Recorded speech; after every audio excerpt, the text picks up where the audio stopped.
All right, we're going to pick up where we left off just before break. We're still in Chapter 15, Section 2, and we're going to talk about Spanish and Portuguese colonies in the Americas. And we're talking primarily about modern-day Mexico, Central America, and South America. Our objectives: explain how Spain ruled its empire in the Americas.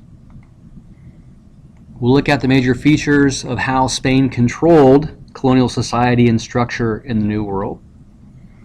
Then we'll shift over and do the same with Portugal, and how Portugal and other European nations challenged the first ones to come over, the Spanish. So our focus question: how did Spain and Portugal build colonies in the Americas? Well, as we've talked about, Spanish settlers and missionaries followed the initial conquistadors and very quickly established a new empire in the Americas. Established colonies, and as we talked about, especially with the conquistadors and the Aztecs and the Incas, imposed their will with force, with violence.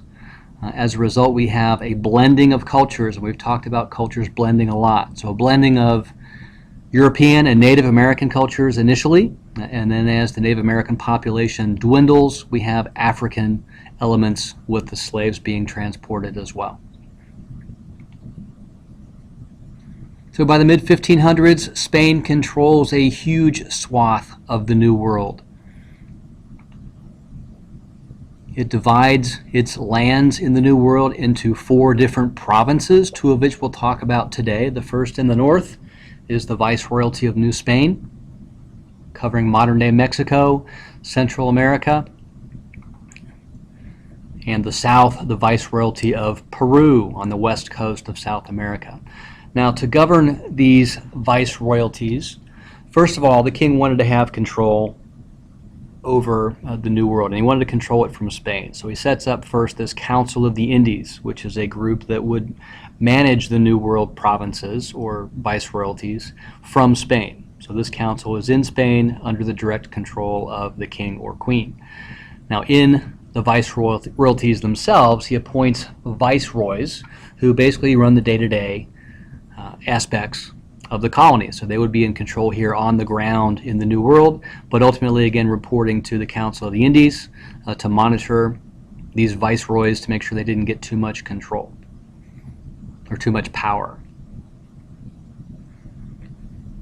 One of Spain's main goals in the Americas was to spread Christianity. So I think we mentioned earlier in class, I'm not sure if I used this example, but think about the 3 G's: gold, glory, and God. They all go together: gold, glory, and God. Certainly the Spanish were looking for the gold that they hoped to find here in the New World, a glory from conquering new lands, and definitely God. They go hand in hand.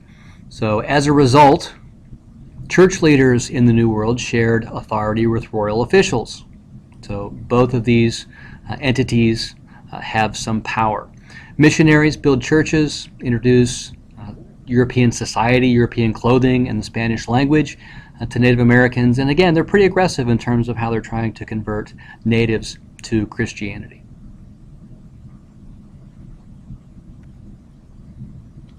To make its empire profitable, Spain kept very tight control over the economic activities of the New World. Colonists could only export material directly to Spain. They couldn't export raw materials to other European nations. Any goods that the colonists would buy could only come from Spain, so that guaranteed a market for Spanish manufactured goods. The colonies weren't allowed to trade with any other European nations, so they couldn't trade with England, they couldn't trade with France, they couldn't trade with Portugal or the Dutch or anyone else. So it's a very tightly controlled economic process. The main things coming out, at least initially, coming out of the Spanish-controlled territory in the New World, we've talked about: gold and silver. Most of these are going either directly back to Spain on the Iberian Peninsula or to the Philippines, because remember, the Philippines is going to be the Spanish headquarters in Asia. Very quickly in the New World, sugarcane was introduced in the West Indies and became a very profitable industry. Sugarcane is going to be refined into sugar, also into molasses and rum as well. Now, sugarcane requires a lot of land, so very large plantations needed to be established, and it's very labor intensive, so you need a large number of workers. So the Spanish initially set up something called the encomienda system. This is a system by which labor can be demanded from Native Americans. So Native Americans can be forced to work on the plantations, on the sugarcane plantations, which was an extremely dangerous task, both from not necessarily the picking or the harvesting, but more the processing of the sugarcane into rum and other products, but also in the mines, in the silver and the gold mines. And increasingly over the years, as thousands and thousands and thousands of Native Americans died as the result of this, the Native American population is falling significantly.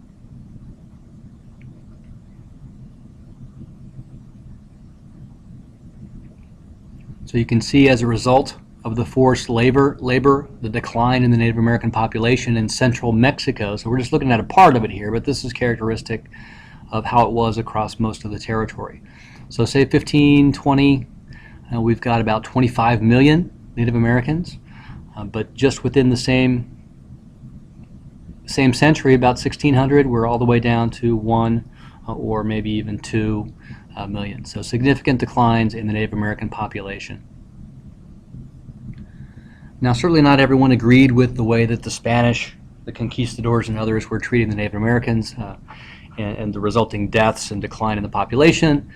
This guy, kind of my hero of the time, Bartolomé de las Casas, was pretty much the champion of Native Americans, and he looked at what was happening and was basically appalled by it, and he pleaded with the king via letter, several letters actually, to end the process, to end the encomienda system. And primarily as a result of de las Casas' efforts, Spain passes what's called the New Laws of the Indies in 1542, which in theory at least is supposed to end the encomienda system. Now, the Spanish here in the New World were fairly adaptive, and they still found a way to basically keep workers in debt, Native Americans in debt, and require them to keep working to pay off those debts. So they would require them to borrow money or goods for room and board, and then work to pay off those debts, and they set it up in such a way that it was difficult for them to do, and they become the term that we use as peons, or the peonage system. That's a term that we still hear sometimes today. With the decline in Native American population, by the time we get to the 1530s, increasingly Spain is participating in the slave trade, bringing African Americans over to work in the mines, but primarily in the plantation system. And remember, most of the slaves that came over from Africa ended up in Central and South America. A smaller percentage end up in North America, in the English colonies. These slaves were required to work in the fields, in the mines, and also in the households of the landowners. And we begin to see a blending of cultures to form a very distinct culture in these Spanish colonies that you can still see in evidence today. Food, religion, clothing, dance, songs, styles of building and farming, all of these elements of the different cultures are exchanged, and it comes out to be something that's fairly unique. Population, likewise, necessarily shifts, and you can see the change here from 1570 to 1650. First of all, you can see the decline in Native American population, but also in 1650, the definite increase in the black population, the white population, but also in the mulatto and the mestizo population from 1570. So the society in the colonies is made up of several different social classes, and let's kind of break these out. First, the people that would be at the top. These would be the privileged people, the peninsulares, and these are people who were born in Spain and came over to the New World. Next, you'd have the Creoles, so American-born descendants of Spanish settlers, so still pure Spanish in bloodline. Their parents had come from Spain. And then we have sort of the combination here. We have the mestizos and the mulattoes, which is a combination of, first, for the mestizo, Native American and European descent, and then mulattoes, African and European descent. And then finally at the bottom we have the pure Native American heritage and also the African heritage. So many cultures combining both in terms of culture and society, but also in terms of population. Spanish settlers that came over lived in towns and cities and very quickly established large populations and universities. The cities were very active, very lively, government, commerce, cultural expression. Amazingly, by 1550 already, Mexico City becomes the largest Spanish-speaking city in the world, so larger than any of the cities in Spain. And remember, Mexico City is built on the ruins of Tenochtitlan. University of Mexico is established in 1551.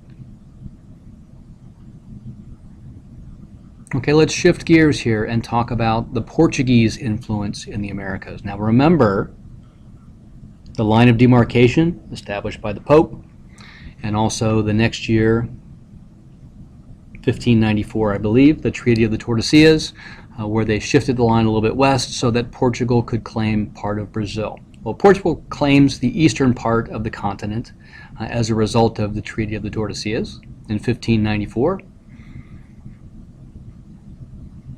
Settlers come over, building towns and plantations, and very quickly they begin to exploit the resources in the New World. So exporting Brazil wood,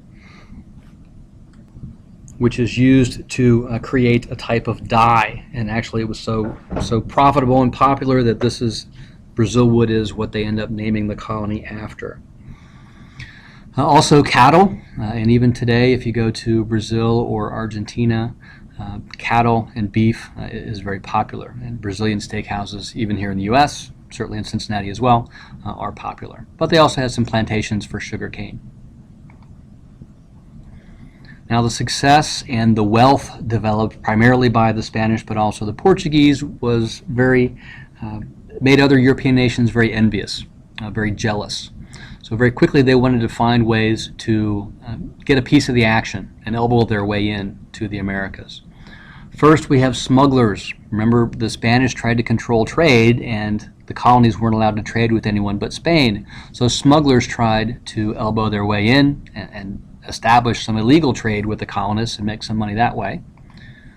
We also had pirates called privateers, which, with the approval of countries like England and England and France and others, operated to basically rob and steal from those ships that were going back and forth, transporting raw materials and goods into and out of the colonies. So everybody wants to get a piece of the action. So we'll end with our terms. A viceroy is a representative of the king who ruled in his name. Now remember, the Council of the Indies is going to be based in Spain. They're going to be the ultimate authority, because they didn't want these viceroys and these viceroyalties to get too powerful.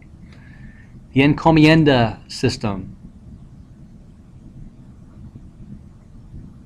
This is the right given to the American colonists by the Spanish government to demand labor or tribute from Native Americans. So basically it's the process by which Native Americans are forced to work on the plantations and in the mines. Bartolomé de las Casas, the champion of the Native Americans during this time, complained about the evils and the force and the destruction of the encomienda system, and pleaded with the king to end the abuse. And at least with the new laws, they tried to do that, but we still end up with a system of forced labor, of which the peon is a part. The worker is forced to work for the landlord to pay off a debt.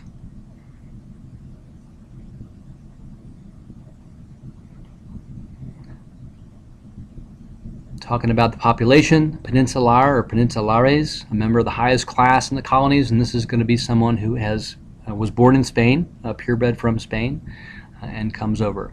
Creole, an American-born descendant of Spanish settlers. And then the combinations, the mestizo, combination of Native American and European descent, and the mulatto, African and European descent. And then finally we have the pirates, or the privateers. Again, these guys are operating with the approval of countries like England and France and others. All right, so that is section 2.